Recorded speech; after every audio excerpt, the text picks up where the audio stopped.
Quarta-feira, 6 de maio de 2020, começa agora mais uma edição do Jornal da Manhã, trazendo para você os principais destaques, as notícias do Brasil e do mundo em mais uma edição. Eu sou Gilson Dutra, hora de conferir as manchetes. Em depoimento, Sérgio Moro reafirma que Jair Bolsonaro pediu para indicar o chefe da PF no Rio de Janeiro. Segundo o ex-ministro, o presidente teria sugerido: você tem 27 superintendências, eu quero apenas uma. Questionado sobre depoimento de Moro, Bolsonaro disse apenas que não responderia a perguntas e voltou a negar que tenha pedido inquéritos sigilosos da Polícia Federal. O presidente acusou Moro de vazar relatórios sigilosos para a imprensa e sugeriu que o ex-ministro pode até ser enquadrado na Lei de Segurança Nacional. O ministro Celso de Mello, do STF, dá 72 horas para que o governo entregue cópia de vídeo de reunião de Bolsonaro e Moro. O magistrado também autorizou que os ministros Luiz Eduardo Ramos, Braga Neto e Augusto Heleno sejam ouvidos pela PF. Brasil tem 600 mortes confirmadas por Covid-19 nesta terça-feira.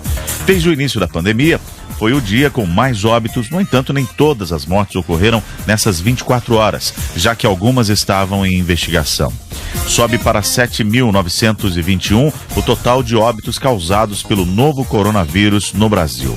Segundo o Ministério da Saúde, o país tem 114 mil casos confirmados de Covid-19 e 48 mil pessoas já se recuperaram da doença. Em Brasília, o governo federal volta atrás e cancela a nomeação de Dante Mantovani para a presidência da Fundação Nacional de Artes. Hoje, a secretária nacional da Cultura, Regina Duarte, deve almoçar com o presidente Jair Bolsonaro. No mercado financeiro, o dólar mantém trajetória de alta e sobe 1,31%, fecha a terça-feira cotado a R$ 5,59. E ainda no Jornal da Manhã, Ibovespa, principal índice da Bolsa do Brasil, teve valorização de 0,75. A chegada de uma frente fria muda o tempo em São Paulo, chove, a temperatura cai e venta bastante ao longo desta quarta-feira. As rajadas podem chegar até 50 km por hora em alguns pontos do estado de São Paulo. Quanto à temperatura, hoje a máxima ainda fica em torno dos 24 a 25 graus na capital paulista. Agora, amanhã, a quinta-feira vai ser um dia encoberto, com chuva fraca a moderada em vários momentos e vai fazer frio. A máxima não vai passar dos 16 graus na capital paulista. Na sexta-feira o tempo já fica mais firme, só que o frio deve continuar. O fim de semana do Dia das Mães promete tempo aberto e gelado, especialmente durante as madrugadas. Ação da repórter Camila Yunes. A Câmara dos Deputados aprovou o texto base do projeto de lei que disponibiliza recursos da União para auxiliar estados e municípios. 125 bilhões de reais aprovados serão usados para ajudar a conter a crise causada pelo coronavírus. O pacote de medidas prevê um gasto direto de 60 bilhões de reais, mas o custo total deve chegar aos 125 previstos. O projeto já havia sido enviado ao Senado, que votou um texto diferente. Por essa razão, teve de voltar a ser discutido na Câmara. O relator do texto, o deputado Pedro Paulo, do DEM do Rio de Janeiro, e o presidente da Câmara, Rodrigo Maia, tentaram votar o texto aprovado pelos senadores, justificando a emergência da medida. Pedro Paulo afirmou que o momento exige agilidade para que o dinheiro chegue logo aos governos locais. Prefeitos, governadores, os milhares que nos ligaram, entraram em contato com todos nós, pedindo que essa ajuda fosse liberada para que eles pudessem manter serviços públicos funcionando. No entanto, o artigo foi votado novamente e teve algumas mudanças. O destaque apresentado pelo Partido Novo, que retifica os critérios para a distribuição do dinheiro aos estados e municípios, foi aprovado. O repasse será baseado no número de casos registrados e não mais na taxa de incidência de infectados. Dessa forma, os estados de São Paulo e Rio de Janeiro, que possuem mais pessoas contaminadas, receberão uma verba maior do que tinha sido estipulada anteriormente. No formato antigo, estados como Amapá e Rondônia seriam os mais beneficiados. O deputado Paulo Ganimi, do Partido Novo do Rio de Janeiro, justifica a medida frisando a necessidade de atender os estados que têm maior demanda. Se o enfrentamento desse problema está concentrado em alguns estados e não no Amapá, por exemplo, não faz sentido o Amapá ser beneficiado nesse momento. A deputada professora Marcivânia, do PCdoB do Amapá, votou contra o destaque do Partido Novo, alegando maior fragilidade na infraestrutura por parte de alguns estados do norte. Quem está no Amapá que é um estado, e nos estados do norte, de modo geral, são estados criados de forma mais recente, portanto, a sua infraestrutura hospitalar ela é muito diferente. O presidente do Senado, Davi Alcolumbre, afirmou que as mudanças feitas pela Câmara não serão acatadas. Ele reforçou que as alterações representam a força das bancadas do Sul e do Sudeste e que o Senado reestabelecerá o texto aprovado com quase unanimidade pelos senadores. Outro ponto que foi estabelecido na votação é que 10 bilhões de reais dos 60 que foram estipulados deverão ser usados apenas em ações da saúde, sendo 7 bilhões para estados e 30 bilhões para municípios. Além disso, os governos locais não poderão reajustar o salário de servidores públicos até o final do mês de dezembro de 2021, o que não inclui, no entanto, profissionais da área da saúde e da segurança pública.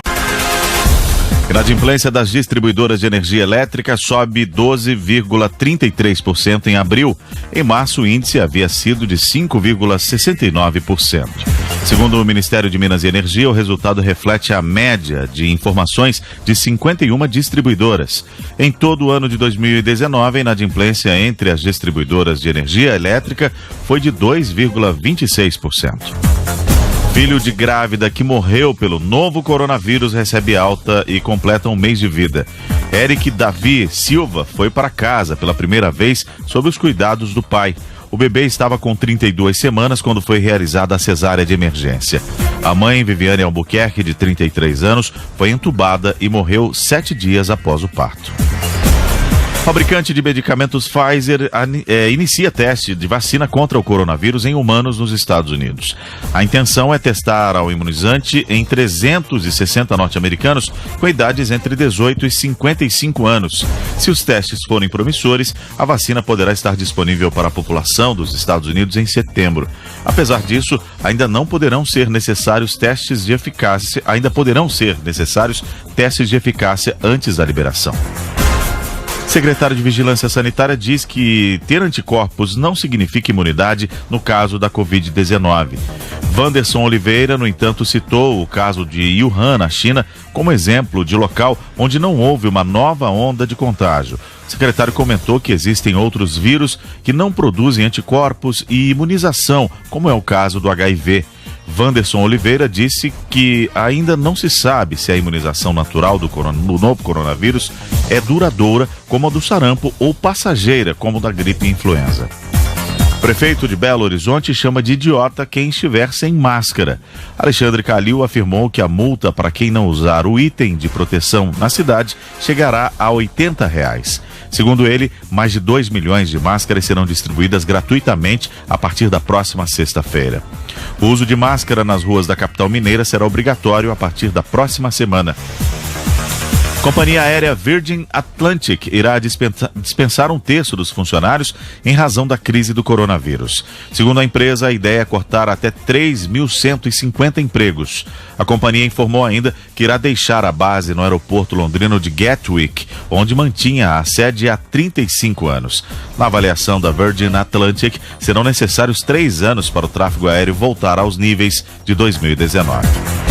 Justiça dá 15 dias para Ricardo Salles explicar a anistia a desmatadores.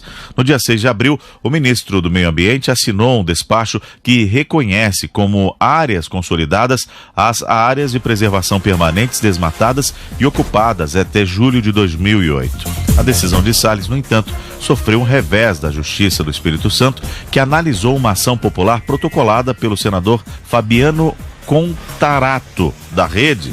Em resposta, o juiz Fernando César Batista de Matos decidiu que, antes de cancelar a decisão do ministro em caráter liminar, seria preciso ouvi-lo. Óxido nítrico inalável pode ajudar no tratamento da Covid-19. O uso da substância no combate à doença tem sido analisado no Hospital Geral de Massachusetts, nos Estados Unidos. Ao ser inalado, o composto em forma de gás pode ajudar na circulação do oxigênio pelo corpo. Segundo os pesquisadores, o gás já havia mostrado eficácia no combate aos vírus da SARS e também da MERS. Vendas de smartphones e geladeiras devem crescer no Dia das Mães. A informação é de uma pesquisa do Instituto Brasileiro de Executivos de Varejo e Mercado de Consumo. Segundo o IBEVAR, as vendas de smartphones devem aumentar 48,7%. Com relação às geladeiras, o crescimento estimado pela entidade é de 13,8%. Na Alemanha, restaurantes e hotéis serão reabertos na Baviera no final do mês. Segundo o chefe do governo regional bávaro, Markus Söder, chegou a hora de uma prudente reabertura. De acordo com o governante, os êxitos são evidentes na luta contra a pandemia do novo coronavírus. Ele observou ainda que os locais deverão ser reabertos com restrições, incluindo um número limitado de clientes. Novo diretor-geral da PF prepara mudanças em 5 superintendências. Segundo a Folha de São Paulo, Rolando Alexandre Souza deve trocar os comandos no Rio de Janeiro, Alagoas, Tocantins, Rio Grande do Sul e Paraíba, sempre com promoções aos atuais ocupantes. O prefeito de São Paulo determina o fim dos bloqueios no trânsito da cidade. Bruno Covas atendeu aos pedidos de profissionais da saúde que reclamaram do longo tempo parado nos congestionamentos. O governo do Pará segue o Maranhão e vai impor o chamado lockdown em Belém e outras 9 cidades. Entre amanhã e domingo, a medida funcionará como forma educativa, mas o governo do estado cogita aplicar punições a partir da semana que vem. No Amazonas, o Ministério Público pede à Justiça a adoção da forma mais dura do isolamento social. A promotoria destaca que o lockdown pode ajudar a conter o crescimento dos casos de Covid-19 no estado, que já tem mais de 8 mil registros e 649 mortes. O governador do Rio de Janeiro quer ampliar a fiscalização e punição a quem desrespeitar a quarentena.